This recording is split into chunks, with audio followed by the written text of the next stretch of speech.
दुख विच दाता तेनू मनो ना विसारा तेरी रजा विच रहा भावें जिता भावें हारा कदे जिंदगी च जो जन्म हुआ था बाबू 1469 ईस्वी, यही था ना? 1469 ईस्वी में इनका जन्म हुआ था। गांव का नाम था तलवंडी। गांव का नाम तलवंडी। जिला का नाम लाहौर। लाहौर, ध्यान समझना, जिला का नाम लाहौर। लाहौर। जन्म का जो स्थान अभी लगभग में लेटेस्ट में जो कहलाता है, नानक जी का जन्म स्थान नानकाना साहब। कई बार ऑब्जेक्टिव में ये भी पूछा गया है कि गुरु नानक जी का जन्म स्थान क्या कहलाता है? नानकाना साहब। याद रखिए, गलत नहीं मारिएगा। नानकाना साहब। क्या? नानकाना साहब इनका जन्म स्थान कहलाता है। ध्यान से समझिएगा, जन्म का स्थान जो था ननकाना साहब था। माँ का नाम था तृप्ता। माँ का नाम तृप्ता और पिताजी का नाम कालूचंद खत्री। याद रखिएगा, इनके पिता का नाम कालूचंद खत्री और पत्नी का नाम सुलक्षणी। ठीक है, याद रखिएगा, जिनका सुंदर लक्षण होता है उन्हीं को लक्ष्मी कहा जाता है। सुलक्षणी, है ना? तो हमारे परिवार में भी पूजनीय होते हैं। घर की स्त्री जो होती है ना, एक तरह से दीपक के समान, पूजनीय के समान, महाभागों को अर्थात ये संसार में महापुरुषों को जन्मदायित्री के समान होती है ना। तो याद रखिएगा, सुलक्षणी इनकी माता का नाम, पिता का नाम अच्छा, पत्नी का नाम, ऐसा ना? तो पत्नी का नाम सुलक्षणी, पिता का नाम माता का नाम तृप्ता। भूलेंगे क्या? नहीं। याद रखिएगा, इस 1469 में तो इसका जन्म हो गया, लेकिन 1539 ईस्वी को इनका देहवासन हो चुका है। मतलब मृत्यु को प्राप्त कर चुके हैं 1539 ईस्वी में। याद रखिएगा, ये अंत में जब मरे थे ना, तो लास्ट में बोले थे वाहे गुरु। क्या बोले थे? वाहे गुरु। ध्यान समझिएगा, ये जो थे किस धर्म के प्रवर्तक थे? तो सिख धर्म के प्रथम गुरु या तो प्रवर्तक भी हम कह सकते थे। सिख धर्म। कौन सा धर्म? सिख धर्म। आप लोग पंजाबी सबको देखे होंगे, है ना? पगड़ी वो उनका शान रहता है ना, मोच, है ना, दाढ़ी बहुत अच्छा सा रहता है उनका। पगड़ी देख करके हमें भी बहुत अच्छा लगता है ना। तो ध्यान समझिएगा, तो सिख धर्म के प्रवर्तक थे। किस धर्म के थे? याद रखिएगा, हमने क्या कहा था? हिंदू कहाँ जाता है तो मंदिर में, मुस्लिम कहाँ जाता है तो मस्जिद में, और ये सिख जाता है तो गुरुद्वारा में। सिख जाता है तो गुरुद्वारा में, और ईसा मसीह जाता है, ईसा कहाँ जाता है? ईसा मसीह चर्च में। कहाँ जाता है? चर्च में। अपना मतलब ईश्वर को याद करने के, हम ईश्वर कहते हैं, वो तो मुस्लिम अल्लाह कहते हैं। सबका अलग अलग बात है ना। तो सिख धर्म के प्रवर्तक थे। किस धर्म के थे? बोले के नहीं ना? सिख धर्म के प्रवर्तक। ध्यान से समझिएगा बाबू, 1539 ईस्वी में जब देहवासन हो चुका था, तो उसके पहले की बात ध्यान से समझिएगा। इन्हीं का भेंट, मतलब गुरु नानक जी का भेंट जो था, एक मुगल सम्राट बाबर से हुआ था। किससे हुआ था? मुगल सम्राट बाबर से। किनका भेंट? नानक का। राम मंदिर आप देख रहे हैं ना, राम मंदिर को इन्होंने, यही बाबर ने तोड़ करके एक मस्जिद बनाई थी, नाम था बाबरी मस्जिद। कौन सी मस्जिद? बाबरी मस्जिद। माना कि 450 साल के आसपास का फैसला इस बार सुनाई दिया है ना कि राम मंदिर वहाँ बना। उनके लिए जमीन भी अदर जगह उनको दे दिया गया है ना। तो ध्यान समझिएगा, बाबर से इनका भेंट हुआ, और यही विदेशी जब भारत पर आक्रमण किया था, तो गुरु नानक जी सबसे पहले आवाज उठाए थे यही विदेशी आक्रमणकारियों के प्रति। ठीक है, और स्त्रियों की भी इन्होंने बहुत अच्छे तरीके से रक्षा व्यवस्था का कार्य किया।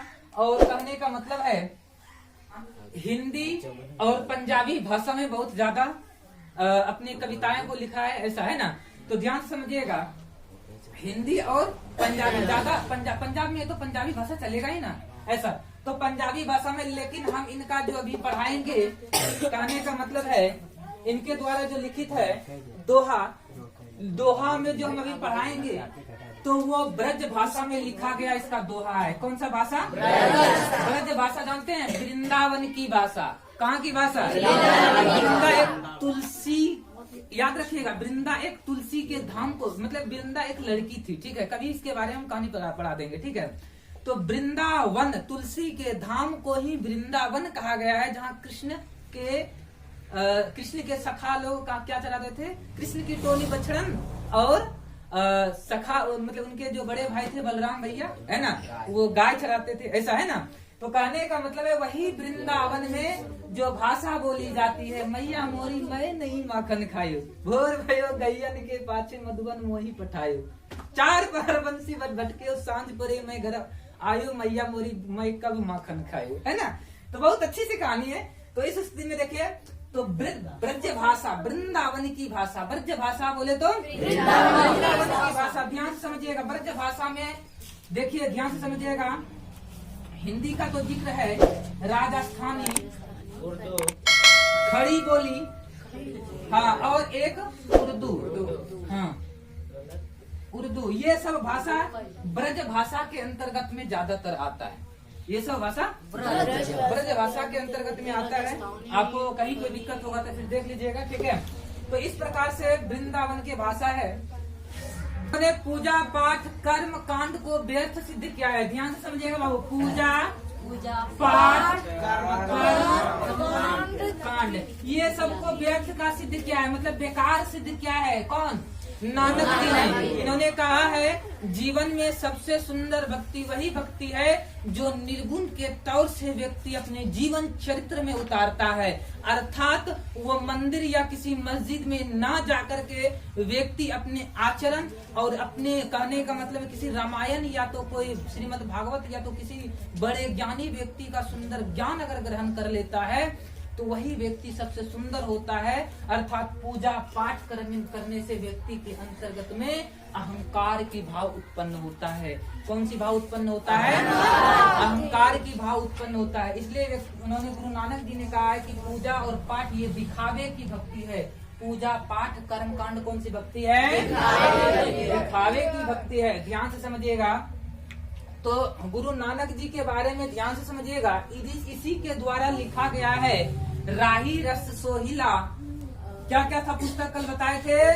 राही रस सोहिला, आशा दीवार, आशा दीवार और जपू जी। फिर से देखिए, कई बार क्वेश्चन पूछेगा और पूछा भी है कि गुरु नानक जी के द्वारा लिखित कौन कौन से पुस्तक है, या तो पुस्तक का नाम कौन सा सही है। एक ऑप्शन सही रहेगा, 4 ऑप्शन गलत रहेगा। तो राही रस सोहिला, आशा दीवार और जपू जी, ये सब संग्रह किनके द्वारा है लिखा गया? नानक जी के द्वारा लिखा गया है। किनके द्वारा लिखा गया है? नानक जी के द्वारा लिखा गया है। ध्यान से समझिएगा। उन्होंने कौन सी भक्ति धारा को अपनाया था? निर्गुण भक्ति धारा को। निर्गुण का ये सब पूजा पाठ कर्म कांड भक्ति का नाम हो गया बाबू सगुन। कौन सा? सगुन। ध्यान समझिएगा। और ध्यान समझिएगा, निर्गुण भक्ति कौन सा हो गया? एक निर्गुण भक्ति मतलब हम किसी व्यक्ति का चरित्र व्यवहार अपने जीवन में उतारते हैं, अर्थात किसी रामायण को पढ़ करके या श्रीमद् भागवत को पढ़ करके उसके जीवन का चरित्र अर्थात उसके द्वारा बताए गए सुंदर मार्गों को अपने जीवन में उतारते हैं। वैसे ही भक्ति को निर्गुण भक्ति कहते हैं, अर्थात पूजा पाठ कर्म कांड न करके ईश्वर का नाम लेना, ईश्वर को याद करना, राम को याद करना, है ना। तो एक रैदास कवि गाया था, प्रभु जी तुम चंदन हम पानी जाके मोहे अंग अंग समाये, है ना। मतलब उनके अंग अंग में कण कण में विराजमान ईश्वर का हो जाता है ना। तो आप कभी 9th में पढ़े होंगे, ऐसा है ना। तो कहने का मतलब है कौन सी भक्ति को अपनाए थे? निर्गुण का दूसरा नाम बताइए बाबू। दास्य भक्ति। निर्गुण का दूसरा क्या नाम है? दास्य भक्ति है। किसी को कोई दिक्कत है? नहीं ना, यहाँ तक हो जाएगा। चलिए इनको ध्यान से समझिएगा। सिख धर्म का जो था संग्रह गुरु नानक जी थे, लेकिन इसके 5वें गुरु भी पूछेगा तो 5वें गुरु अर्जुन देव। कौन सा? अर्जुन देव। ध्यान से समझिएगा, अर्जुन देव 1604 ईस्वी में इन्होंने ही 1604 ईस्वी में इन्होंने ही गुरु नानक का ही संग्रह के अनुकूल इन्होंने भी अपने पुस्तक को लिखा। कहने का मतलब है और सिख संप्रदाय के 10वें गुरु और 5वें गुरु ज्यादातर पूछता है। 10वें गुरु कौन थे? गुरु गोविंद सिंह। गोविंद सिंह, गुरु गोविंद सिंह, गोविंद सिंह। ध्यान समझेगा। जिनका जन्म स्थान पता है कहाँ है? पटना। जिनका जन्म स्थान कहाँ है? जिनका जन्म स्थान है गुरु गोविंद सिंह का जन्म स्थान कहाँ है? और सिख संप्रदाय के 10वें गुरु थे। सिख संप्रदाय के कौन गुरु थे? ये भी क्वेश्चन रहेगा कि सिख संप्रदाय के कौन गुरु थे? 10वें गुरु थे। किसी को कोई दिक्कत नहीं ना?